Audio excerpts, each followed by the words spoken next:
कबीरदास जी ने सदियों पहले कहा था, पोथी पढ़ी पढ़ी जग मुआ, पंडित भया न कोय, ढाई आखर प्रेम का, पढ़े सो पंडित होए। मजहब, सरहदें और नफरत ये इंसान को बांटने के लिए बनाए गए हैं। लेकिन क्या हो जब बारूद की गंध के बीच कोई प्रेम का ऐसा बीज बो दे जिसकी जड़ें किसी भी सरहद से ज्यादा गहरी हों? क्या एक सैनिक का धर्म सिर्फ युद्ध करना है या फिर इंसानियत की रक्षा करना? आज की कहानी सिर्फ एक कहानी नहीं है, बल्कि यह एक इबादत है। ये दास्तां है छल और विश्वासघात की, लेकिन सबसे बढ़कर ये गाथा है एक ऐसे प्रेम की जिसने मृत्यु को भी हरा दिया। ये कहानी है सीतारामम की। हमारी कहानी की शुरुआत होती है साल 1985 के लंदन से। आफरीन एक बेहद जिद्दी, भारत से नफरत करने वाली और आग उगलने वाली पाकिस्तानी छात्रा है। अपनी कट्टर सोच के चलते जब वो एक भारतीय समाज सेवक की कार जला देती है तो उस पर भारी जुर्माना लगता है, 10 लाख रुपए का मुआवजा या फिर जेल की सलाहें। अपनी जिद पर अड़ी आफरीन पैसों के लिए पाकिस्तान अपने दादा ब्रिगेडियर तारिक के पास लौटती है। लेकिन नियति का खेल देखिए, उसके पहुंचने से पहले ही दादा का इंतकाल हो चुका है। उनकी वसीयत में एक अजीब और मुश्किल शर्त है।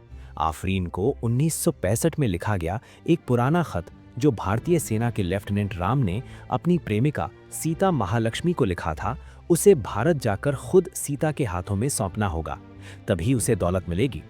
मरता क्या ना करता, आफरीन अनमने मन से अपने सीनियर बालाजी के साथ भारत के हैदराबाद पहुंचती है। लेकिन 20 साल बाद सीता को ढूंढना भूसे के ढेर में सुई ढूंढने जैसा था। नूरजहां के महल, जिसे अब एक कॉलेज बना दिया गया है, वहां उसे पता चलता है कि सीता नाम की कोई लड़की वहां कभी थी ही नहीं। कोई सुराग ना मिलने पर आफरीन राम के पुराने फौजी साथियों विकास और विष्णु शर्मा को ढूंढ निकालती है और यहीं से राम के अतीत के धुंधले पन्ने खुलने लगते हैं। फ्लैशबैक 1964 कश्मीर। मुजाहिदीन नाम का एक खूंखार पाकिस्तानी चरमपंथी कश्मीर में हिंदू मुस्लिम भाईचारे को तोड़ने की साजिश रचता है। वो नौजवानों का ब्रेन वॉश करके उन्हें घाटी में अशांति फैलाने भेजता है। जब सेना उन्हें मार गिराती है तो गुमराह कश्मीरी मुस्लिम भड़क जाते हैं और अगरता में कश्मीरी पंडितों के घर जलाने लगते हैं। लेकिन लेफ्टिनेंट राम अपनी सूझबूझ और साहस से मुजाहिदीन के एक खबरी को पकड़कर सच सबके सामने ले आता है। सच जानकर लोग माफी मांगते हैं और कश्मीर को जलने से बचा लिया जाता है। राम और उसकी टुकड़ी रातों रात पूरे देश के नेशनल हीरोज बन जाते हैं। एक दिन रेडियो जर्नलिस्ट विजय लक्ष्मी को दिए इंटरव्यू में राम बताता है कि वो अनाथ है, इसका इस दुनिया में कोई अपना नहीं। ये सुनकर पूरे भारत का दिल पसीज जाता है। नेकी कर दरिया में डाल की कहावत यहाँ पलट जाती है। राम को पूरे भारत से हजारों खत मिलने लगते हैं। कोई उसे अपना बेटा मान लेता है तो कोई अपना भाई। राम का अब एक बहुत बड़ा परिवार था। लेकिन इन सब खतों के बीच एक खत था जिसने राम की दुनिया ही बदल दी। वो खत था सीता महालक्ष्मी का, जिसने राम को अपना पति मानकर खत लिखा था। बिना पते वाले इन खतों ने राम के सूने दिल में प्रेम के दीप जला दिए। राम अपनी सीता की तलाश में निकल पड़ता है। खत में लिखी एक पहेली के सहारे ट्रेन में उनकी पहली मुलाकात होती है।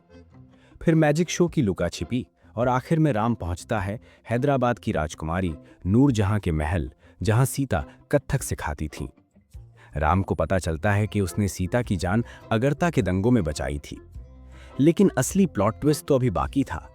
सीता कोई आम डांस टीचर नहीं, बल्कि वो खुद राजकुमारी नूरजहां थी।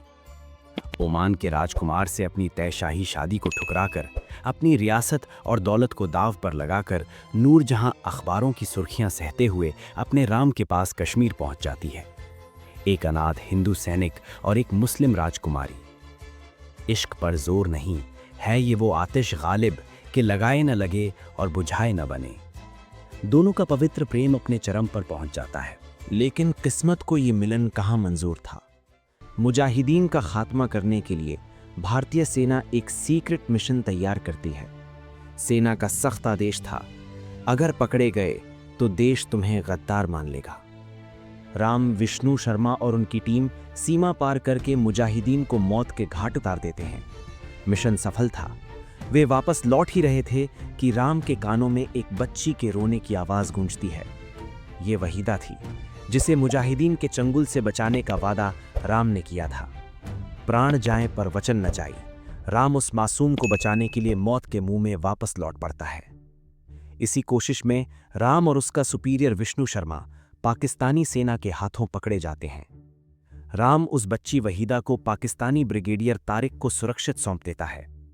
पाकिस्तानी जेल में राम और विष्णु पर जुल्मों की इंतहा कर दी जाती है। उन्हें जानवरों की तरह टॉर्चर किया जाता है ताकि वे भारतीय सेना के बेस के कोऑर्डिनेट्स उगल दें। और तभी इंसानियत हार जाती है। सबसे बड़ा विश्वासघात होता है।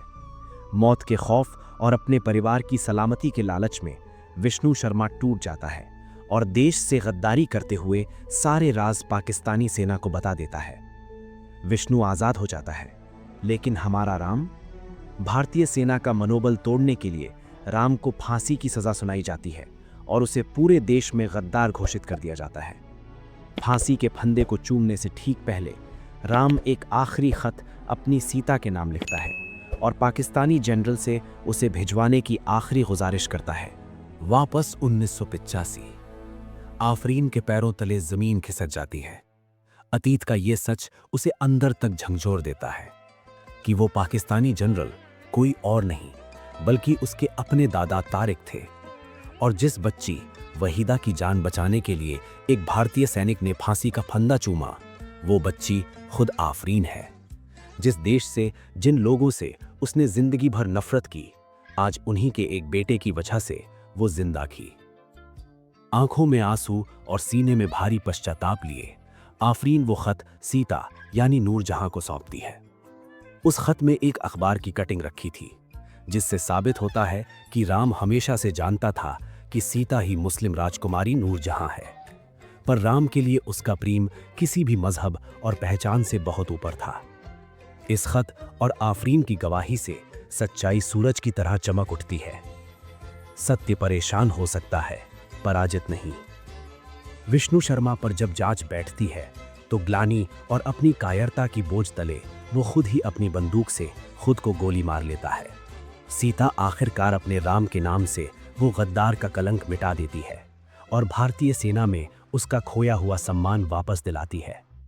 राम शरीर से जरूर मिट गया, लेकिन उसका प्रेम हमेशा के लिए अमर हो गया। ये कहानी हमें सिखा कर जाती है कि नफरत की उम्र चाहे कितनी भी लंबी क्यों ना हो, एक न एक दिन उसे सच्चे प्रेम और सत्य के आगे घुटने टेकने ही पड़ते हैं।